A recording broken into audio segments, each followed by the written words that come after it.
Hi, and welcome to the Research Room, the space to make research by the people for the people. Perfect synergy.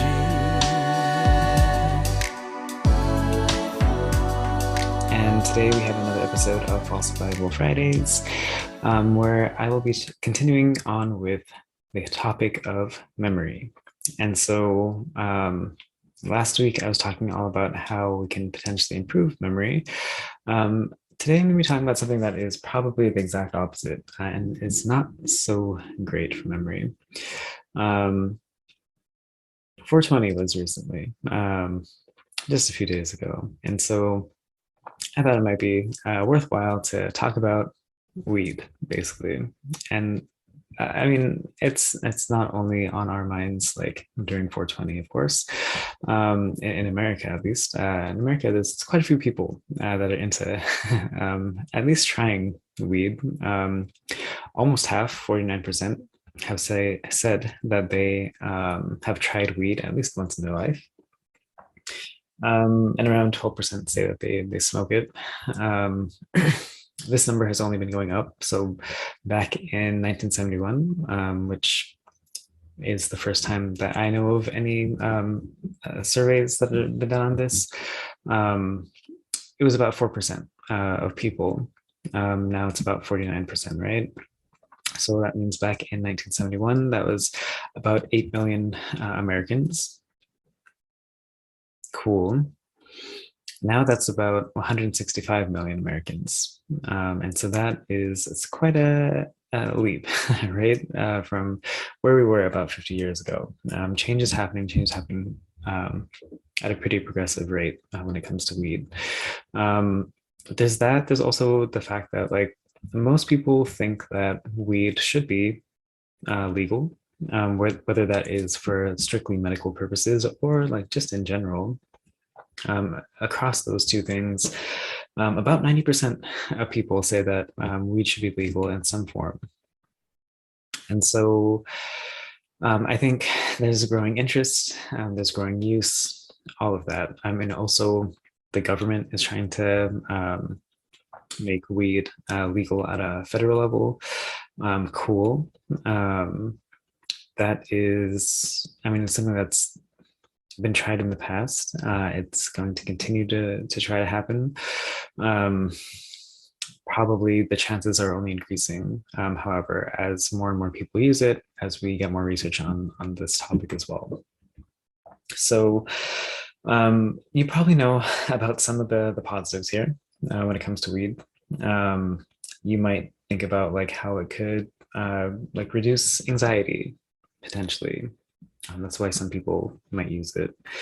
For others, maybe it relaxes them, right? Maybe it just they've had a hard day, they want to relax. Maybe for others, it is something that like really increases creativity.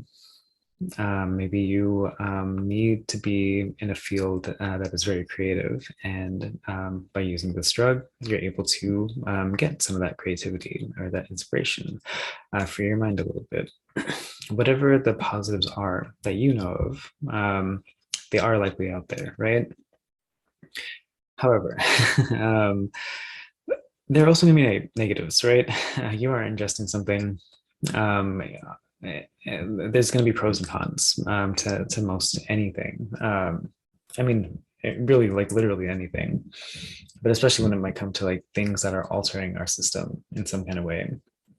And so it's good to know that, right? We can't just live in a world where we think that everything is going to be great and everything is positive for everybody. Everyone should just be doing this.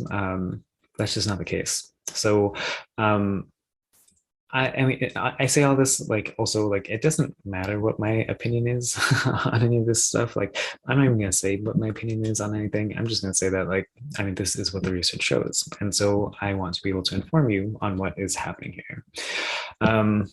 That being said, though, there's still so much more research that needs to be done. I'll talk about some of the findings first, and then I'll question these findings. And wherever you land, you land. I think that's fair. Um, but there have been more and more articles coming out talking about like potential negative effects about weed, and not just like in the short term, but like in long term as well, right? That um, potentially if you smoke today or in this month, maybe later on you might be experiencing some negative consequences. And so the article that I am going to be talking about today, they did a like mini review on weed, and they broke it up into three different sections. They talk mostly about smoking weed, which makes sense because that is the type of research that is most commonly done, at least at this point. They also talk about two separate things when it comes to weed. They talk about THC and they talk about CBD. These are two of the main substances that are a part of weed. And so these two things, they also have different effects when it comes to weed. And so it's important to understand if these are like primary components of weed, what are the actual effects that they have separately? Cool, right? So when it comes to all these things, I mean, maybe I've already said this, but like I'm going to say this again. The conclusions that were made, they are very inconclusive. There's still so much more research that needs to be done before we really know what's happening here. These are some of the directions in which things seem to be heading. There's not that many studies, though. There's going to be more and more studies, but at this point, we only are like starting to really understand what's happening here, and in like limited like contexts. So when it comes to smoking weed, for the most part, it doesn't seem like it's good as far as memory goes, right? So again, it might have all these other like positive effects, but when it comes to memory specifically, weed may not be great. And maybe this does not come as any kind of surprise to you, um, especially if you're someone who has had weed before. Potentially, this is really not a surprise. I'm just saying a very duh kind of like statement. But really, right? It does seem to have impairments when it comes to smoking, and I think potentially some of the things that are more surprising here is that it's not necessarily just like while you're high, it's also after.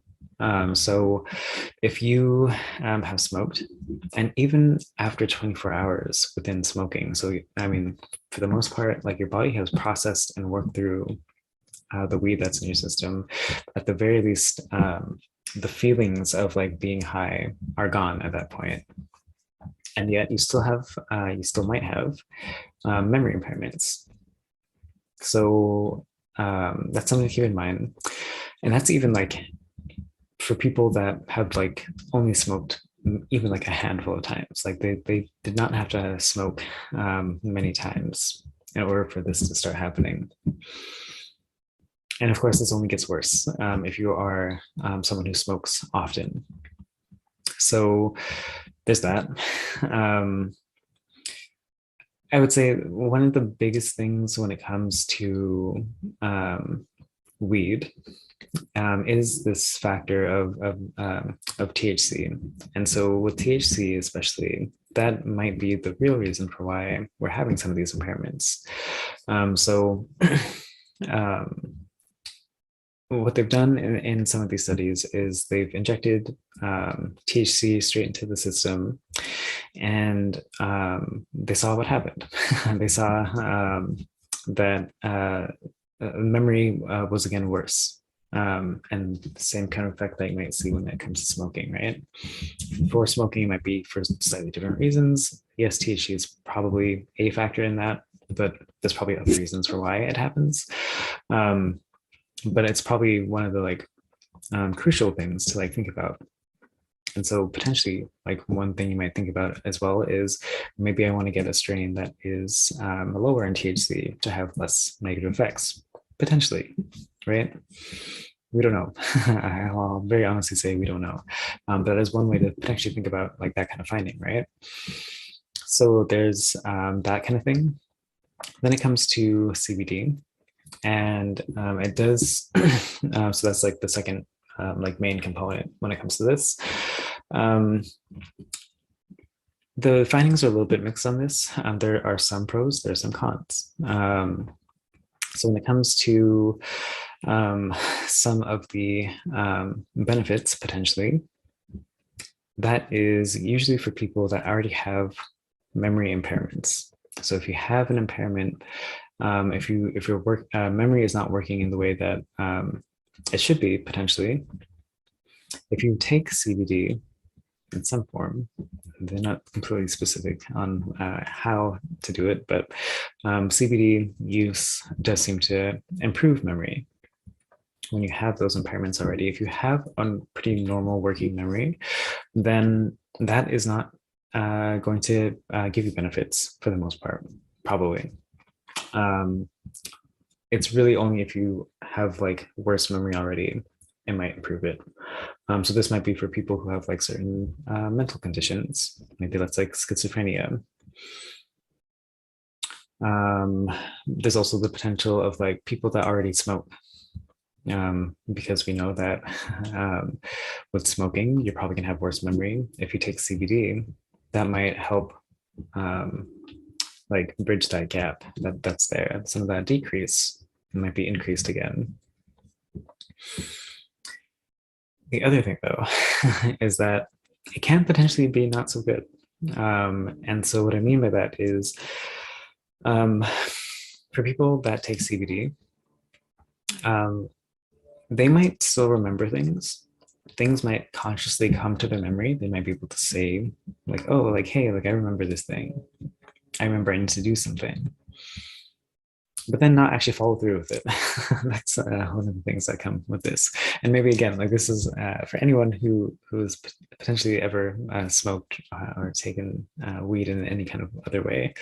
Maybe this is something that resonates with you. That like you remember things, but like you don't necessarily follow through with it. And so um, this is called a memory, not a memory, it's called an error of commission. Um, why it's called that, I'm not completely sure, but like it is what it's called. And like I said, all that means is that you might remember something, but you might not actually do it. So, like, let's say you remember that, like, oh shoot, I need to like do the laundry or whatever, and then it's already nighttime and you've forgotten to do it, or not that you've forgotten to do it, you just haven't actually followed through with doing it. Maybe it's the next day and you still haven't quite done it because of these potential like lingering effects.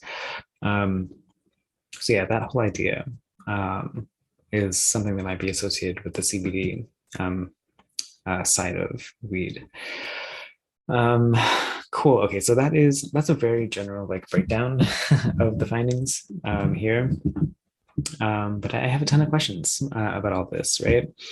So one of the first things is again like this is something that I mentioned in the last podcast episode as well. I'm going to say it here as too, because I think it's such an important thing, and it's such an important thing that we should always be thinking about. Because if you want research to be useful to you, like you have to know the answer to this question. And this question is, who were the people that were in the study?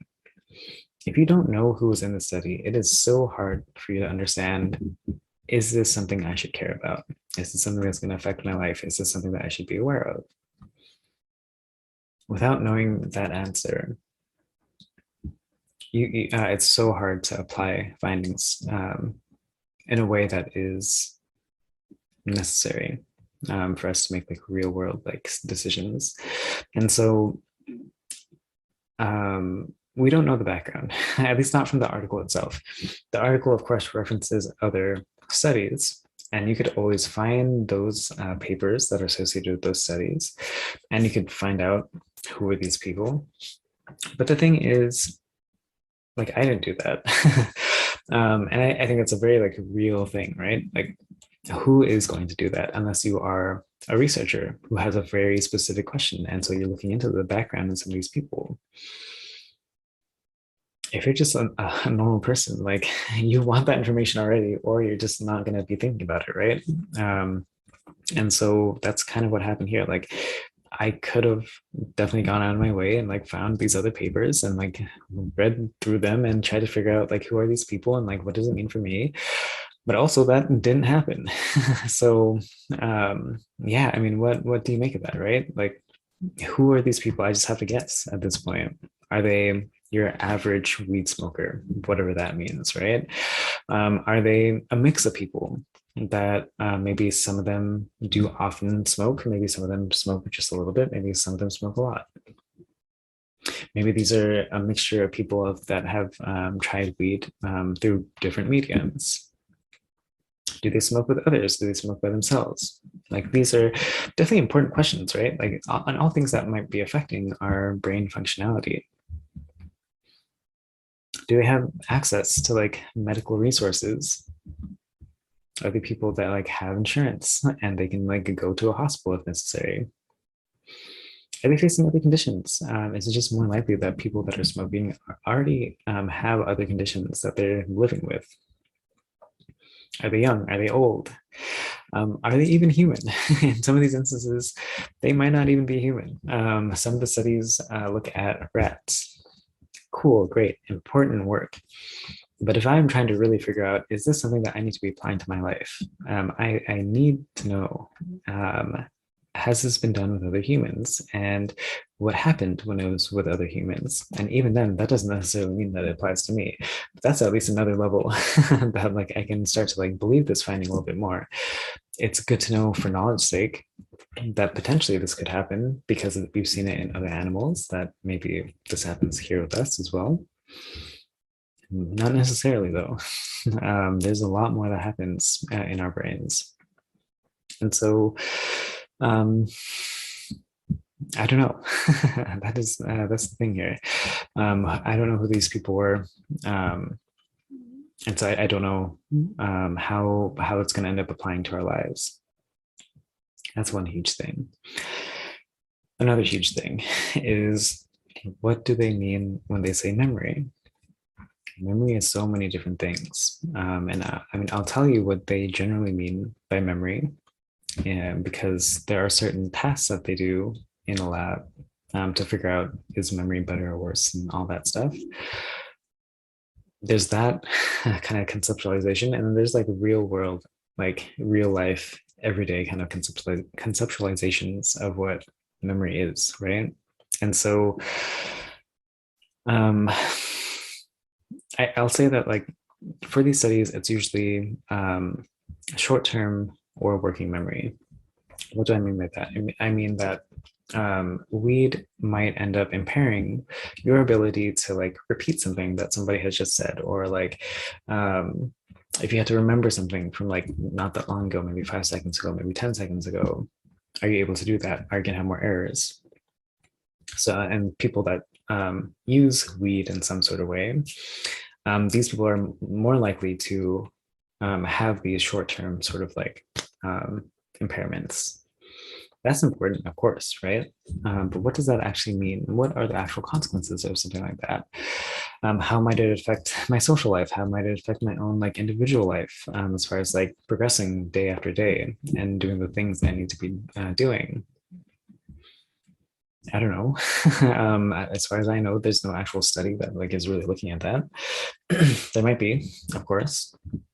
How does it affect different parts of memory? So like memory, of course, if you go back to the first week of this month, I talk about all of the different components of memory, not even all of them, just a lot of them. I go through 12 different components of memory. What is it affecting? Is it just affecting everything, or is it affecting one of those things specifically? Is it some like grouping of those things? Potentially, maybe it's 3 out of the 12.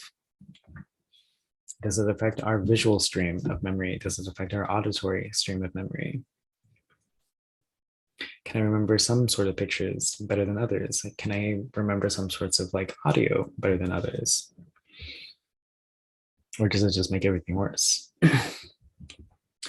How does it then potentially affect the ways that short-term memory becomes long-term memory? Or even maybe it's just the like retrieval of long-term memory. maybe it's still there, but like something else gets blocked in our heads. We don't actually know. Maybe it's something about maybe emotional things are going to be easier to conjure up versus non-emotional things. Maybe we really have to think about how personally relevant some of these things are. Usually in these studies, it is not a personally relevant memory that people have to remember, right? They are thinking about like, oh, like what number did you just see? What number did you see in a list of 10 different items? Can you think back to the seventh number that you saw, the fifth number, the first number? And yeah, of course, I mean, that is testing memory. Absolutely. I cannot deny that.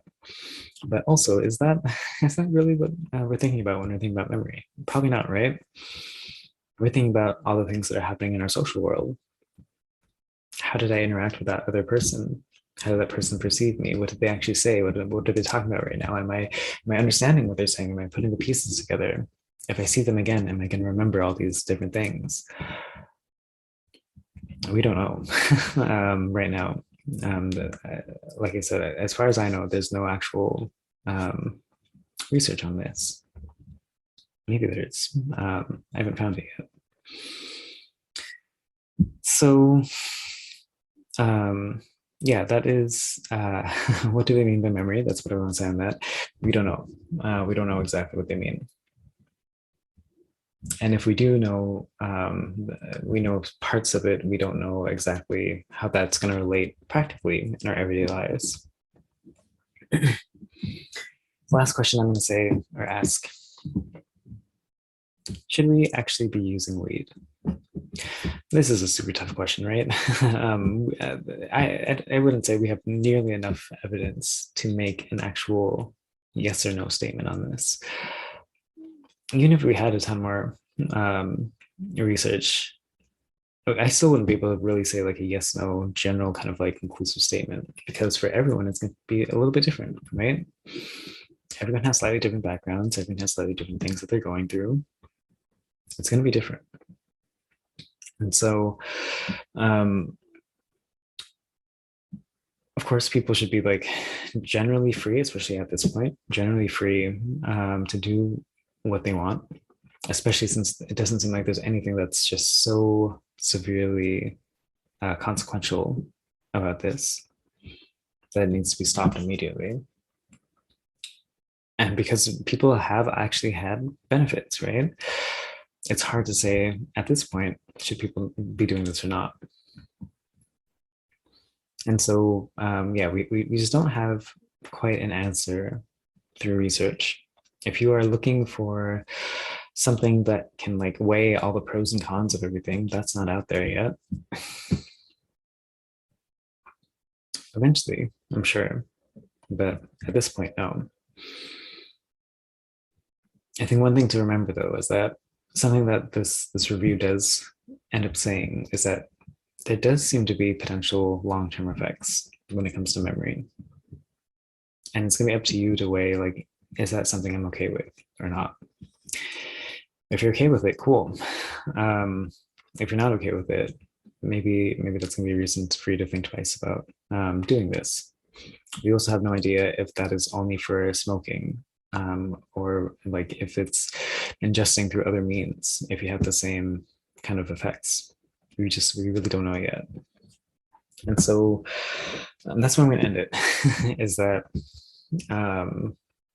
there's stuff that we know. Yes, these are all things to be thinking about. But as far as like if we actually can or can't, that is not something I can be saying. Yeah. So hopefully with this, like you're able to think through this a little bit more. You're able to think about like what you do or don't want the effects to be within your own life, and what effects might be worth this substance. But yeah, that's gonna be it for today. Next week we're gonna end memory for this month. We're talking about different kinds of things that we can do to potentially improve our memory in the moment. That's going to make more sense when I talk about it next week. But for now, thank you. Thank you for coming. Thank you for listening. And if you want more information on any of this, I did kind of like rush through some of these results. There's more detail in my other content that's on roomforresearch.com and then also on social media at Room for Research. So until next time, thank you and bye for now. With the sun will breathe.